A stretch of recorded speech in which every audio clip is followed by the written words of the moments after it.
Thanks for having me, UK. Because if I pull that and a spider comes out, it was like every storybook I read growing up and I was now like living in it. It is the wind in the willows, everything remotely. So you're all become YouTubers with me, I think. Hi guys, and welcome back to my channel. If you're new around here, I moved to the UK in May last year, and that means, if you can maths it, I haven't been exactly here a year. So I actually moved to the UK on the 15th of May, which is this upcoming Friday, and I was gonna wait for the video to come out on the day of, but I'll be honest, days don't mean anything anymore because of lockdown. So it's a bit hard to like do anything special, do you know what I mean? Like, I would have been like, let's do a day adventure somewhere to celebrate, but obviously I'm a responsible citizen of, not a citizen, well, been here a year and I'm like, I'm a citizen. Sorry, a resident of the UK, and I'm staying home in this very small apartment, which you've all seen because I have done an apartment tour. So it's not gonna lie, I really appreciate my hour of exercise a day, because I would go absolutely stir crazy if I had to stay in this like square box of an apartment, flat, whatever. Anyways, I've been here officially 1 year. You know when you're driving and you're running out of petrol and your light's on and you're panicking and then you kind of just coast into the petrol station? That is definitely how I feel like I am ending this year in the UK, purely because of the lockdown. I feel like, you know, this whole channel was supposed to be me documenting all my fun experiences, observations, you know, things like that, cultural differences and that. And I'm stuck in my flat with another Australian, my partner, who, so obviously there's no learning happening really. So it's been hard to like show you anything of interest, which is why there's been much less videos as of late. But thanks to everyone who has reached out, I am fine, but just my work has picked up so much because they think I'm sitting at home doing nothing all the time. So I'm on Zoom calls for 5 hours a day every day. So it's funny that like sitting here and talking to a camera was like my hobby, you know, not my job. But now because of quarantine, my job is to sit in front of a camera because everyone's doing everything remotely. So you're all become YouTubers with me, I think. This isn't the big 1 year revelation video I wanted to make. However, I thought what would be a fun way to reflect on my past year in the UK is to go through my top 5 moments that I've had living here. Top 5 things that have made me the happiest, and maybe even surprised me. And yeah, and some of that can be travel, some of that can just be like getting to go to a Tesco or something, you know, it can be trivial, just something that meant something to me. So I'll get into it. I'm gonna go like counting down, so we'll start with 5 and count down to 1. So my first big moment of the UK was getting this flat. I really enjoy where I live, which is great because I love London, which is why I'm here. I love the UK in general. But the thing I love about like the UK and different parts of it is the historic architecture. You know how some places are quite modern, or they're quite like, there's a certain style of building that's like apartment blocks where it's like square and quite industrial looking, or you can live, you know, in certain areas. Like I think the east is generally a bit more like blocky, and then like the west is a bit more like Victorian, Georgian, beautiful houses. Obviously I like history, which is why I moved to Europe rather than staying in Australia, which is very modern comparatively. So I live in quite a historic place. I have a lot of green space near me. I live near Hampstead Heath. So having that big, beautiful green park with ducks and turtles and all that fun stuff, things that won't kill me basically. Yeah, having that so close by, and my apartment and my flat being quite modern, like I had reserved myself to the fact that I was gonna live in the bottom of a Victorian terrace, and that there'd be no windows, or there would be windows but no light because I'm below ground, and we'd have a tiny courtyard for the dog, and it probably wouldn't be modern because I didn't think anyone would accept a tenant with a dog that would be like as nice as this, do you know what I mean? I remember seeing the listing for this place and I said to Daniel, because we were pretty like, I don't know, defeatist I guess, which is not the right way to be, but I looked at the listing and I was like, they just renovated, there's no way they're gonna take a dog. Because I wouldn't if I was, obviously I know my dog is like best trained dog in the world. She's the cutest, obviously best dog ever. Like she's never ever in the whole year we've been here ever once had an accident in this apartment. But obviously a landlord doesn't know that, so they like thing in the lease was like, don't leave defecation around the apartment. I was like, I wouldn't do that anyway, like who wants to live with that? But also disgusting, but also my dog would never. So I was so happy to finally have an address in a flat that I loved, that was modern, in a beautiful area. I just didn't think I would actually be able to get everything on my checklist, and we did. And that was such a good feeling when you feel so lost and that you're like, you think living in a hotel would be okay. We lived in a hotel for 2 weeks before we got here, but not having a kitchen and eating out all the time, you feel so gross. You just want to eat like something healthy, or you want to cook your own food, you know? You don't want to have to think of like, oh, I've got to go out and find dinner, you know what I mean? So that was definitely like one of the first times we were like, we've done it, we've moved. So that was my number 5. Number 4 is the greenery. If that sounds so silly, but this was when we first came. I was living in the hotel and we were trying to stay fit. Our hotel didn't have a gym, so we were just going for runs in the area to try and like familiarize ourselves. We were in a hotel in the area we wanted to live in so that we could like, you know, trial it out, because it's very hard to move to an area you're not familiar with at all from across the world, because you don't know if it's like good in the day but not at night, etc. So we were doing that. We were running around trying to, you know, see if it was safe. And I went to so many different green spaces in London, and I remember wandering around, and you might even, if you go back to my first few videos, I'm sure I say this, but I kept being like, it is the wind in the willows. Everything here is so lush and green, and all the creatures are so cute. Like, I know squirrels are just mice with cool tails, basically. It's like a flamboyant mouse, but they're still very, very cute. The turtles, there's little robins all through the woods near where we live. There's the bluebirds, the bluebells, side note, flowers when they come out. This was like more recent because of spring, but yeah, it felt like I'd stepped into a storybook, and it was amazing. It was like every storybook I read growing up, and I was now like living in it. And also the fact that I could walk on grass and not have a fear of bindies. I can't remember if I've said this to you or not. I figured out that bindies sound crazy to anyone who's not Australian. So bindies are little like thorns or needles. Like, you know when you walk past a bush and you get a bunch of thistles, I guess, is that what they're called? Thorns, needles in your arm from the plant. We have that in the grass. So I can promise you, any Australian watching will guarantee, you don't walk barefoot on grass you're not familiar with. You don't walk on someone else's grass. And that's not a metaphor, literally. Because you get these needles in your feet and they hurt. And we call them bindies, which I am aware kind of sounds like cultural appropriation, but it's got nothing to do with Indian. But yeah, they're just bindies. So yeah, I couldn't sit on grass, and the grass is very crunchy. It's not very nice. You wouldn't picnic very often in Australia. You go to the beach, but you wouldn't picnic. So it was so nice having like, to be able to like relax in the greenery and feel safe, and not that a snake was gonna get me. Because you realize, one thing I've realized since moving here is that when I travel, because I travel a fair bit, so I talk to people about, you know, Australia. And often people are like, oh, everything tries to kill you in Australia. And when you're traveling, you're like, no, it doesn't. You're overreacting. Like, because realistically, I don't see a snake that often, or you don't see a big spider that often. It's not like a daily occurrence. But then you move to somewhere like the UK and you're like, wow, I have a lot of internalized fear.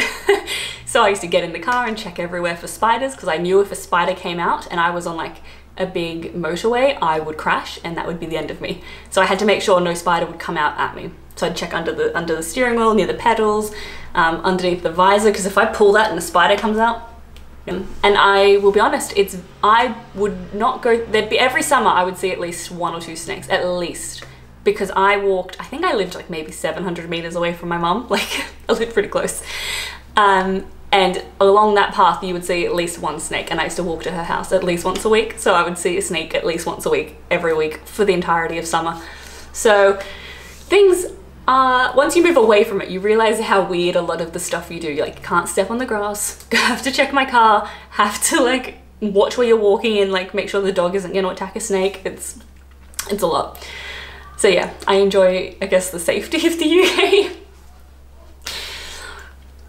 Number 3 is all of the events, and I'll say specifically, I got to join like a book club, book swap club. So I say if you go, obviously I haven't done it recently, but I get to go and you take a book you have read and that you would hope that you like, but you're not necessarily, and you bring it to the book swap, you leave it and you take a different one home. So it's better for the environment, it's a community, you get to kind of just, rather than sit there at a book club and be like, I read The Night Circus and I thought these themes were blah blah blah and the characterization of this, which is fun, I like doing that in its own time, but this is more conversational. It's like, oh, you should read this, it's really fun, like it's more of a friendship thing, and that's been really great. And yeah, so I love doing that, and that was like a great way to make extra friends as someone who didn't have anyone while I moved here. But yes, I've loved, and then just the events in general, like markets. Oh gosh, I love a market. So that's one thing I've been missing in this lockdown, which once again, totally understand, but I miss it, is like going to Brick Lane and like having all the cool like food stalls, and they'll have like knickknacks and bits and bobs and stuff, and or you can go the Columbia Road Flower Market, which by the way, the one behind me, it's getting so long, it's like gonna be almost the length of the entire sofa soon. And if you go back to my first video, you'll see how short it was, because it's actually like, it's live, it's not fake plant. So you can see it growing throughout the length of my YouTube videos.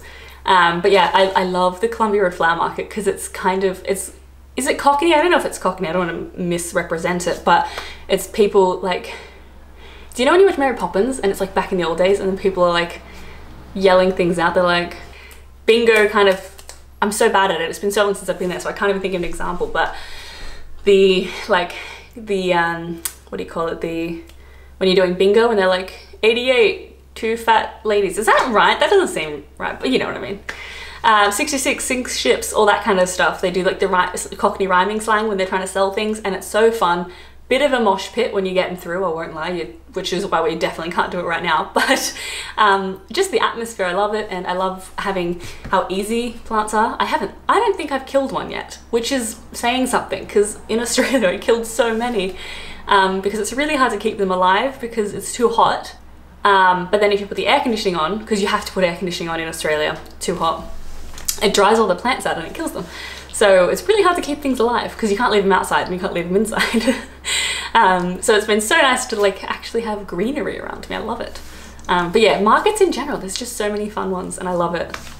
Number 2, and this is a pretty big contender for number 1, but I didn't put it as number 1 and I think you'll see why, is that I got to have a cold Christmas for the first time in my life. I've always had a hot Christmas, which I think I did a video about, where it's like, you don't have a big roast dinner, you have seafood buffet, and you don't watch movies and cook cookies, you play cricket on the beach. While all those things are very fun, I'm not saying they're not, it's just not Christmassy, you know? Christmas is, baby it's cold outside, I want a white Christmas, jingle bells, silent night, all of them.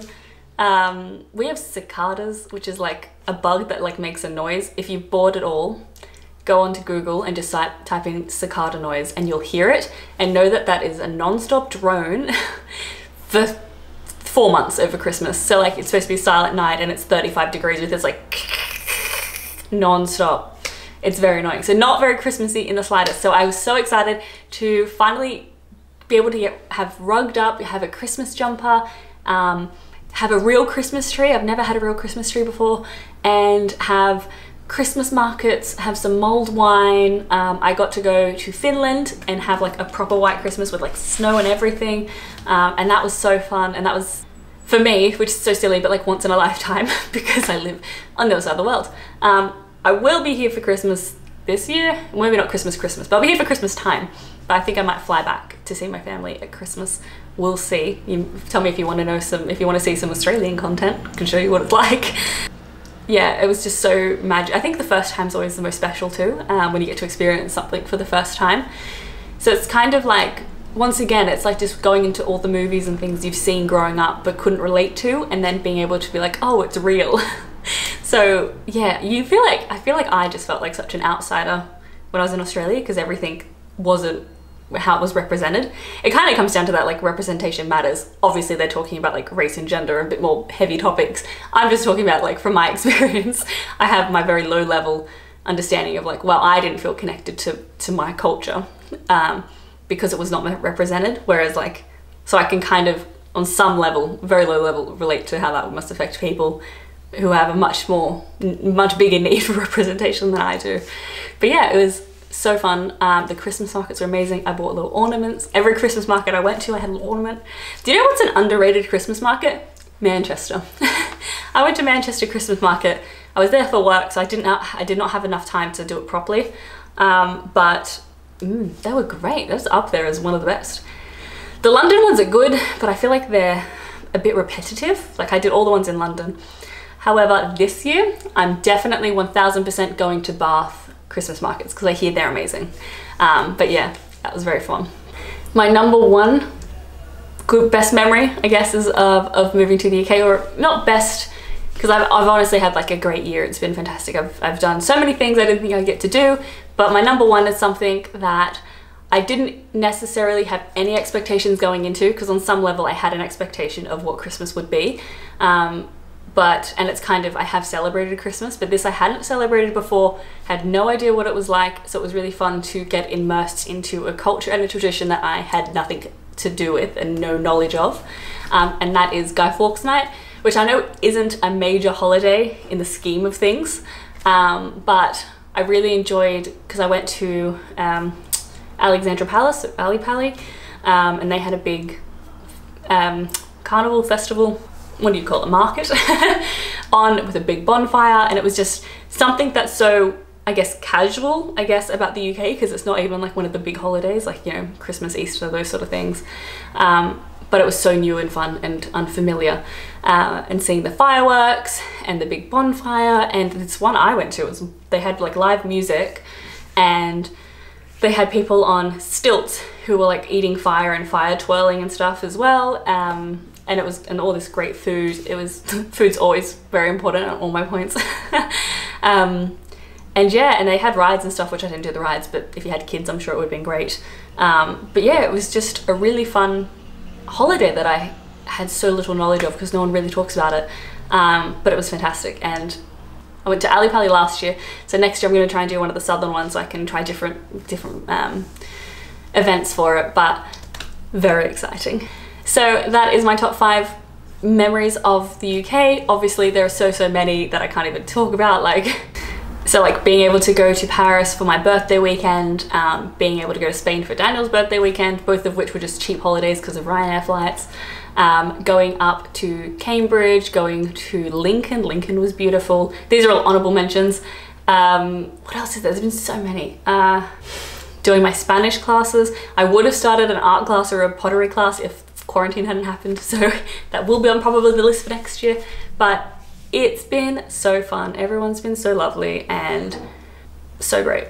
Very happy with my move. I definitely think I'm gonna cut out the quarantine bit. So basically last year was definitely one of the best years of my entire life, of being able to move abroad, experience all these things I hadn't experienced before, and travel so much, because I love travel, obviously. That wall above me. So yes, it's been grab. Thanks for having me, UK. So tell me in the comments below if there's been any massive life events that I haven't done, or any quintessentially UK British things that you think I should experience. I haven't done a British afternoon tea yet, because my parents were supposed to be coming to the UK in May. Obviously that's not happening. And I was gonna take my mum to a nice fancy one, but that's not happening. Thanks, Corona. So yeah, tell me any recommendations of things you think I have yet to experience in the UK, and remember to give this video a thumbs up if you liked it, and thanks so much for sticking with me for my last year. Can't wait to see what other adventures we get up to when I can get out of my flat.